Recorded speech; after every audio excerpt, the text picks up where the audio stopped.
Ser minero.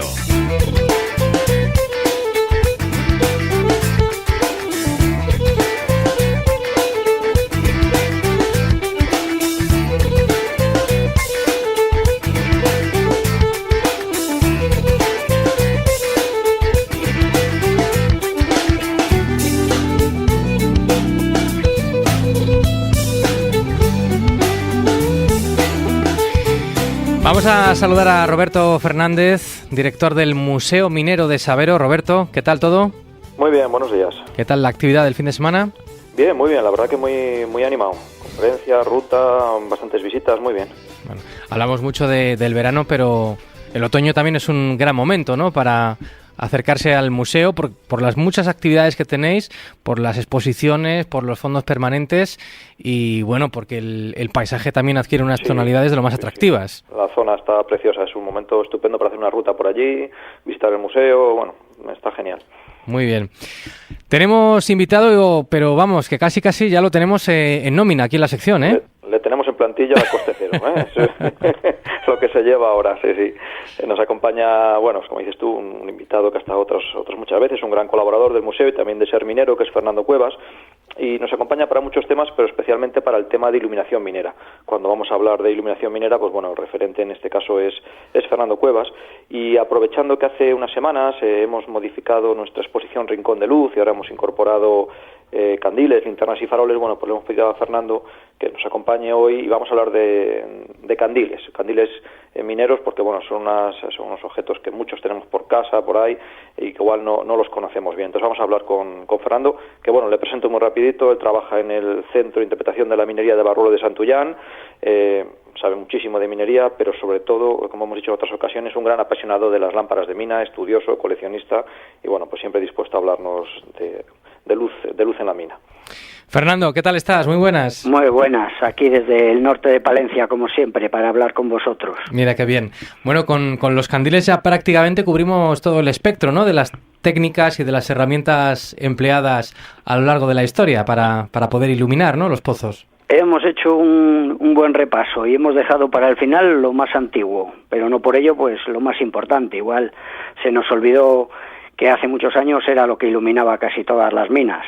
Claro. Desde el Paleolítico hasta que a inicios del siglo XX se difunde el carburo, mucho más luminoso, mucho más seguro, mucho mejor, aguantaba mejor las corrientes de aire, y ya la electricidad, que empieza a desbancar a todos. Pues hasta entonces fueron los candiles los que iluminaron no solamente las minas, sino cualquier casa y cualquier sitio.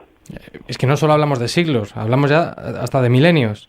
Uy, sí, aquí cuando uno empieza a hablar del Paleolítico y eso, ya tiene que empezar a buscar cosas, suposiciones, y se cree que el candil pues es la forma más sencilla de iluminar, porque a veces es difícil definir un objeto sin verle, pero no deja de ser un cuenco, un depósito, un vaso de miles de formas, porque lo que han evolucionado son las formas y los materiales, en el que hay un combustible. El candil normalmente aceite o sebo, aceites animales o aceites vegetales, luego cuando se fueron incorporando, y en ese cuenco pues tiene una pequeña punta sobre el que simplemente ahí ponemos la mecha, o también que se llama torcida.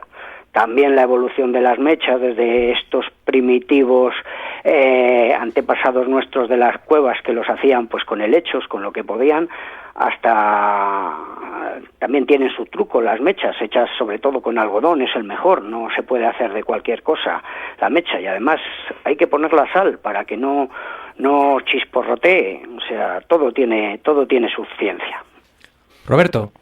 Y Fernando, bueno, intentamos un poco, ¿no?, definir, bueno, y que la gente tenga una imagen de lo que es un candil, y cuando pensamos en candiles ya nos viene a la memoria, por ejemplo, las lucernas romanas, ¿no? No dejan de ser otro tipo de candiles. Sí, ahí ya desde estos primitivos que lo hacían aprovechando piedras con un poco de forma oval o las preparaban un poco, ya cuando empieza la minería en serio, que es con los romanos, ya cuando tenemos que hacer específicamente objetos para iluminarnos. Y aunque en todo el mundo asimila las lucernas a los romanos, ya existían un poco antes los egipcios, los micénicos, los griegos, pero los romanos son los que las empiezan a fabricar en grandes cantidades, con moldes.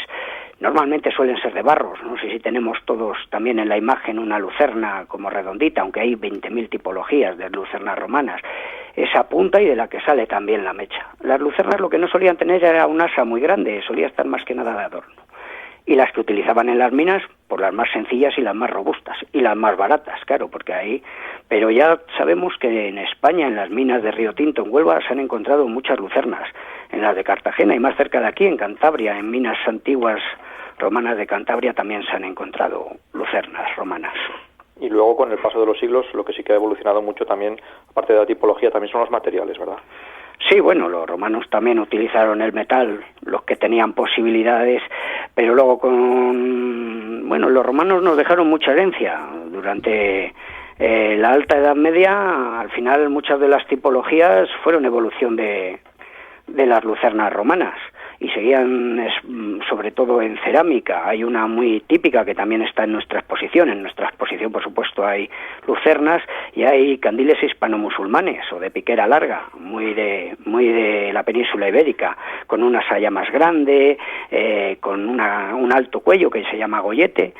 Y luego ya, un poco más adelante, pues sobre todo en el norte, pues con el avance de la metalurgia, empiezan a hacerse esos candiles que hacían los romanos en cerámica, los empiezan a hacer en metal. Y aparece primero unos en el norte mucho más grandes. Un candil no deja de ser metálico, por lo mismo la forma ovalada, la punta, y estos primeros candiles son abiertos, no tiene nada que les tapa por arriba, pero sí tienen un gancho, una pequeña protuberancia que hacia arriba, y de ella sale el gancho. Y estos primeros candiles de la Edad Media eran grandes porque el material el combustible que utilizaban era el sebo. El sebo es fuerte, tiene que fundir y tiene que ser necesita espacio.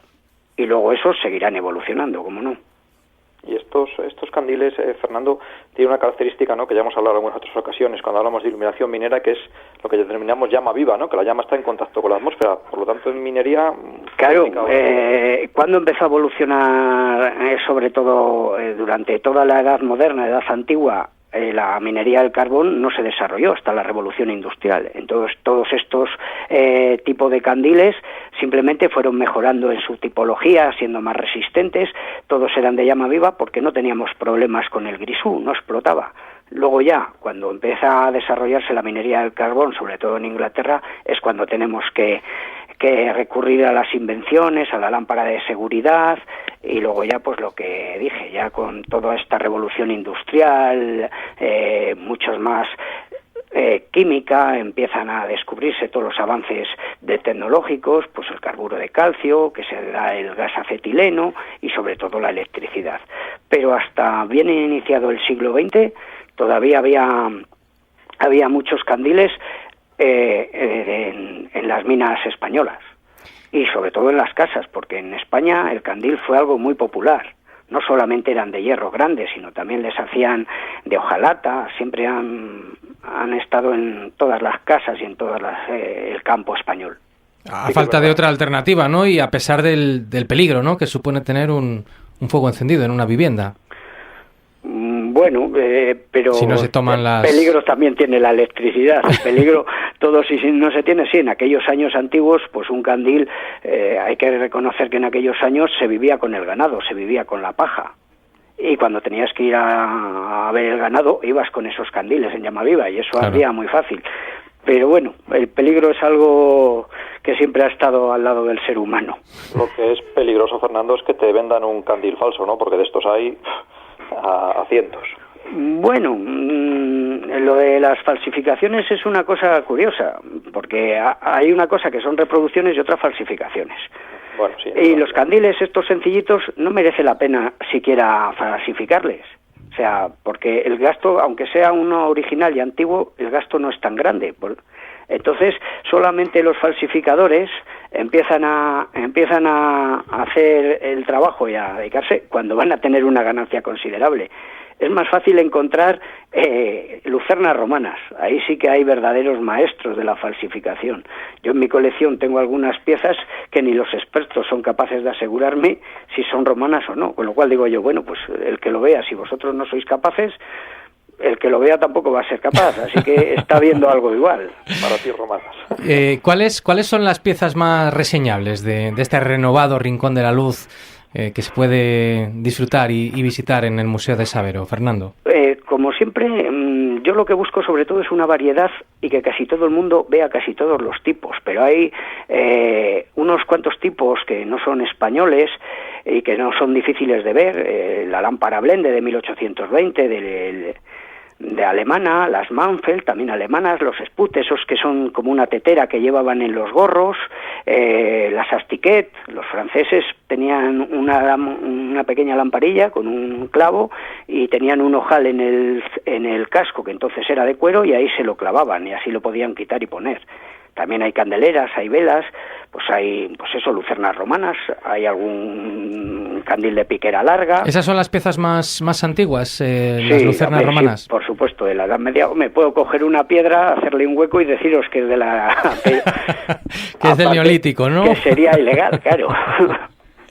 ¿Y cuál es esa, no sé, las últimas adquisiciones en tu colección, o incluso esas que todavía no has podido hacerte con ellas, pero que las tienes en el punto de mira, que, en fin... Oye, hay piezas muy raras que están solo al alcance no de coleccionistas privados como yo, sino de gente que de verdad quiera invertir en ello, porque no deja de ser una inversión o no. Si tú sabes el mercado, siempre hay gente que lo compra, gente que lo vende, pero son de aceite, son tantísimos siglos, son tantísimos lugares, hay tantos tipos y subtipos.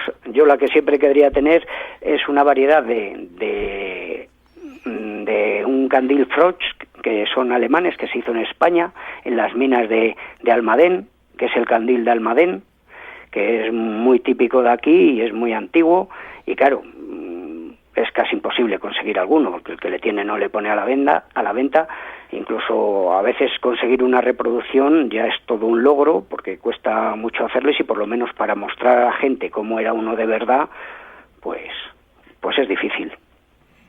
Roberto, quizá tenemos tiempo para una última pregunta, si te apetece planteársela. Sí, más que pregunta, un recordatorio, Fernando, ¿verdad? Porque el que se haya quedado un poco con ganas, ¿no?, de conocer más de candiles, de linternas, de faroles, que hoy hemos dado 4 pinceladas, pues el martes a las 6 de la tarde Fernando ofrece un curso en el museo, también con entrada gratuita, y bueno, allí se va a poder ver estos temas y además luego una pequeña visita guiada a la exposición, con lo cual, bueno, que esté animado, pues el martes a las 6 le esperamos. O sea, mañana martes, ¿no? En el museo. Sí, ya digo el martes, mañana martes, sí. Vale. De acuerdo, que hoy estáis de día de descanso en el museo. Sí. Ya ves. De descanso en el museo, pero de trabajo aquí en la radio. Bueno, pues te lo agradecemos doblemente, por supuesto, y ahí queda esa invitación para esa charla de nuestro invitado de hoy, de Fernando, mañana a las 6 en el Museo Minero de Sabero. Fernando, muchísimas gracias. Ya hemos cubierto prácticamente todo el espectro de la iluminación, pero nos da igual, porque es que eres una enciclopedia viviente, así que ya nos buscaremos cualquier excusa para charlar contigo otra vez, ¿eh? No, y algo nos inventaremos para hacer alguna exposición. Igual pondremos solo de la firma Daro, unas exposiciones pues más específicas, para que vaya conociendo las fabricadas en España, de algún tipo de tipología. Siempre se puede pensar para exponer cosas que la gente no ha visto. Bueno, y a nosotros nos encantará poder hacerlo. También gracias a Roberto Fernández, director del Museo de la Minería y de la Siderurgia de Castilla y León, que se encuentra en Sabero. Un fuerte abrazo, amigo. Muy bien, hasta el próximo lunes.